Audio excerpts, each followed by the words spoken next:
Kissinger and Rockefeller. Connections to American Central Intelligence and the origins of AIDS and Ebola. A speech before the Citizens Against Legal Loopholes rally. The Capitol Mall, Washington, D.C. Labor Day Weekend, 1996. By Leonard G. Horowitz.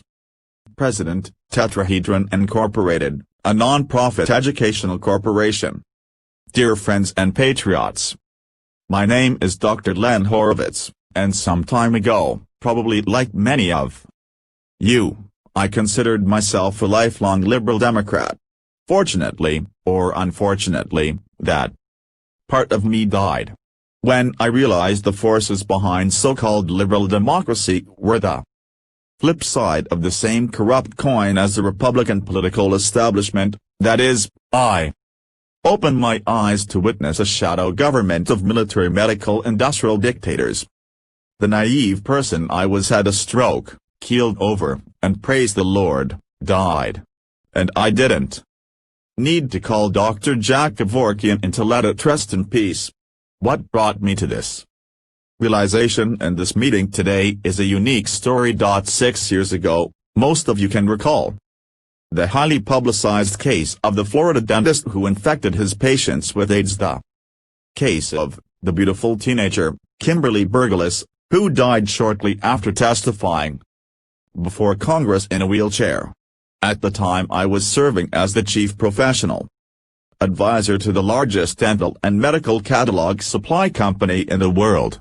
The day the story broke, I was assigned to develop patient and professional educational materials to help allay the public's growing fear of visiting dental and medical offices in the age of AIDS. You may recall how terrified most people became about a routine trip to the dentist at that time. So I began by investigating the Centers for Disease Control and Prevention's, CDC's, official investigation reports on the case. And to make a long story short, I found the reports to be scientifically bogus. I later learned that the government had covered up key evidence in the tragedy in an effort to maintain the case a unsolvable mystery. In essence, they had committed scientific fraud and misconduct and, in the process, concealed the most incriminating evidence against the dentist, a very bright, scientifically trained, ex-military dentist, who believed he was dying of a virus that the government had created. Yes, you heard me correctly, a virus that the government had created. Now, the problem I had was reconciling the fact that the dentist, though a psychopath, was no fool. And he held in his possession one of the most incriminating documents I had ever seen. A 1970 Department of Defense appropriations request for $10 million for the development of immune system ravaging viruses for germ warfare. In fact, the document, which I lay before you today, reads like this: within the next 5 to 10 years, it would probably be possible to make a new infective microorganism which could differ in certain important aspects from any known disease-causing organisms. Most important of these is that it might be refractory to the immunological and therapeutic processes upon which we depend to maintain our relative freedom from infectious disease. A research program to explore the feasibility of this could be completed in approximately 5 years at a total cost of $10 million. It is a highly controversial issue, and there are many who believe such research should not be undertaken lest it lead to yet another method of massive killing of large populations.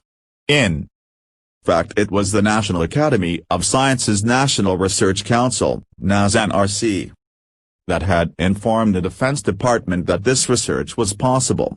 Now, according to legal testimony given to government officials, this knowledge enraged the Florida dentist so much it moved him to intentionally inject his patients with HIV-tainted anesthetics.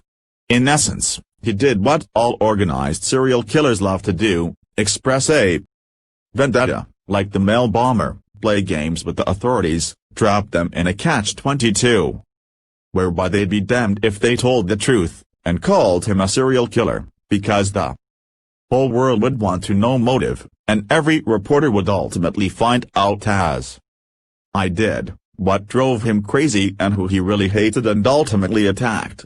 And if they told a lie, or maintained the case, as they did, a mystery, it would hold America and all of healthcare hostage to irrational fear of routine healthcare in the age of AIDS.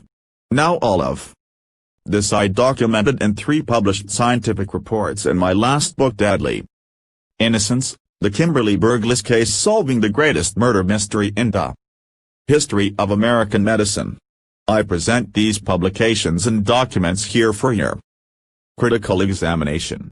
So Dr. Acer created a crime, a mystery, that could not be solved without implicating the government and causing a larger mystery to be investigated. That is the origin of AIDS and Ebola, the subject of my last 3 years of research, and why I have come before you today. In fact, I investigated the Department of Defense's germ warfare appropriations request and learned that the option to develop synthetic biological agents, bioweapons as alternatives to nuclear weapons, came from Dr. Henry Kissinger, who was gradually placed in his position of authority as National Security Advisor under Richard Nixon, the most powerful man in government, by Nelson Rockefeller and his affiliates at the Council on Foreign Relations.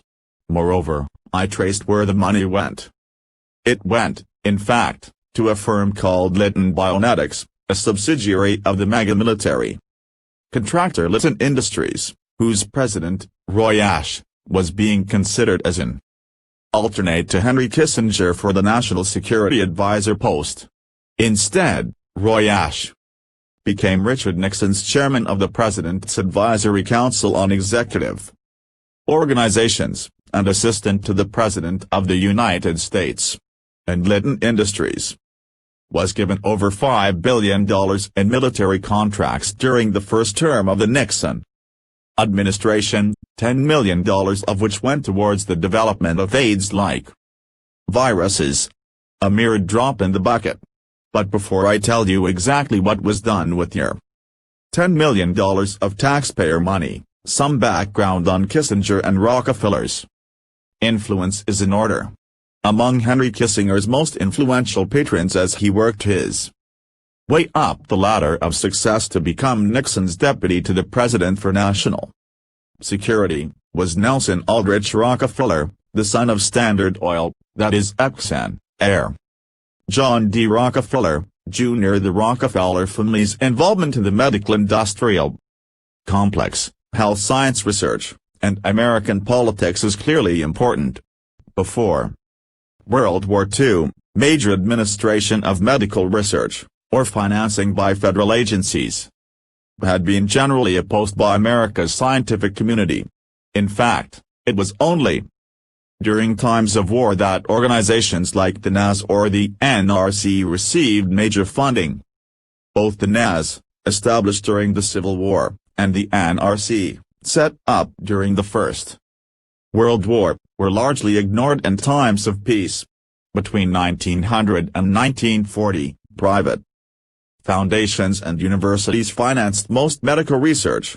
According to Paul Starr, author of The Social Transformation of American Medicine, The Rise of a Sovereign Profession and the Making of a Vast Industry, the most richly endowed research center, the Rockefeller Institute for Medical Research, was established in New York in 1902 and, by 1928, had received from John D. Rockefeller $65 million in endowment funds.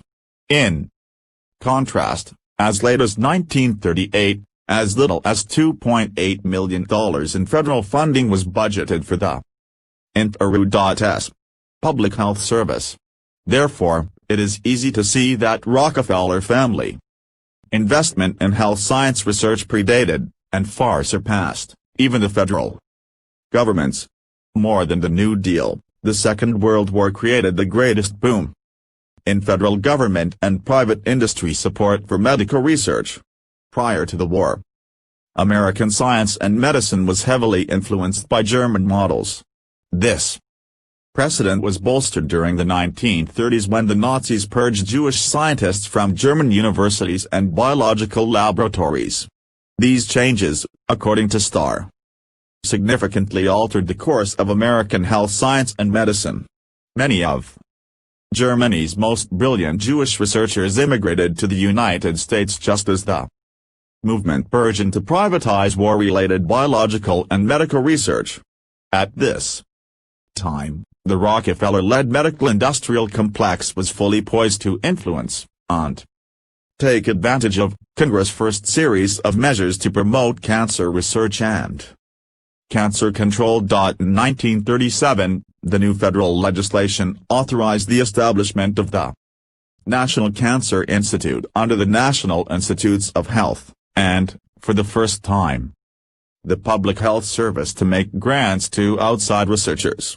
The Rockefellers exercised significant control over the outcomes of these grants and research efforts through the foundations they established.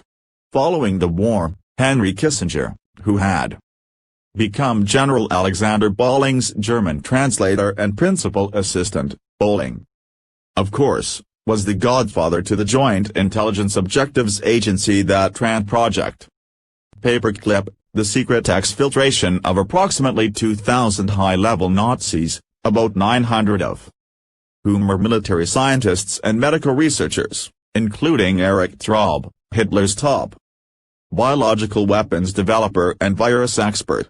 Bolling also served as a high-ranking member of the Inter-American Defense Board, a Washington-based group that delivered Walter Emil Schreiber, Hitler's chief medical scientist, the Angel of Death Joseph Mengele, and his assistant, the Butcher of Lyon, Klaus Barbie, among others, to safe havens in South America where they worked on CIA projects. In fact, it was Henry Kissinger's job to seek and find such Nazis that might be of service to America, and Kissinger became the chief of Army counterintelligence in this regard.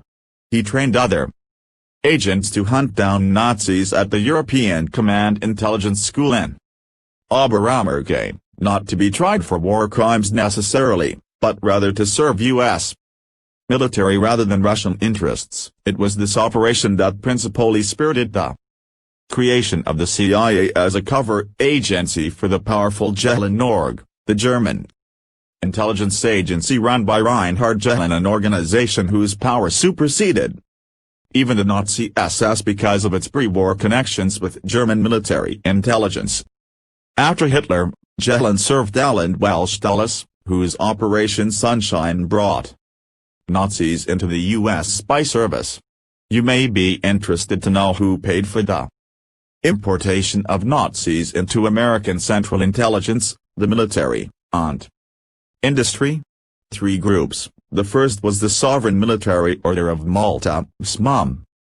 Perhaps the most powerful reactionary segment of European aristocracy, that for almost 1,000 years, starting with the Crusades in the 12th century, funded military operations against countries and ideas considered a threat to its power. Second was the Nazi war chest that was largely funneled through the Vatican and the Rockefeller-owned Chase Manhattan Bank, whose Paris branch conducted business as usual throughout the Nazi occupation of France, and thirdly, some of us and our parents' American taxpayers.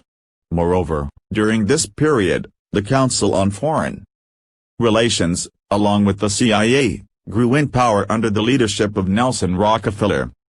And in 1955, while serving as President Eisenhower's assistant for international affairs, Rockefeller invited Kissinger to discuss national security issues at the Quantico, Virginia, Marine Base. Following their meeting, according to Walter Isaacson's biography of Kissinger, the diplomat became Rockefeller's closest intellectual associate. And soon after, Kissinger authored several military proposals for Eisenhower to consider. Unimpressed, Eisenhower turned them down. As a result, Rockefeller sent Eisenhower his resignation and then launched a special studies project that explored the critical choices America faced militarily in the coming years. Kissinger agreed to direct this new project and published a 468-page book on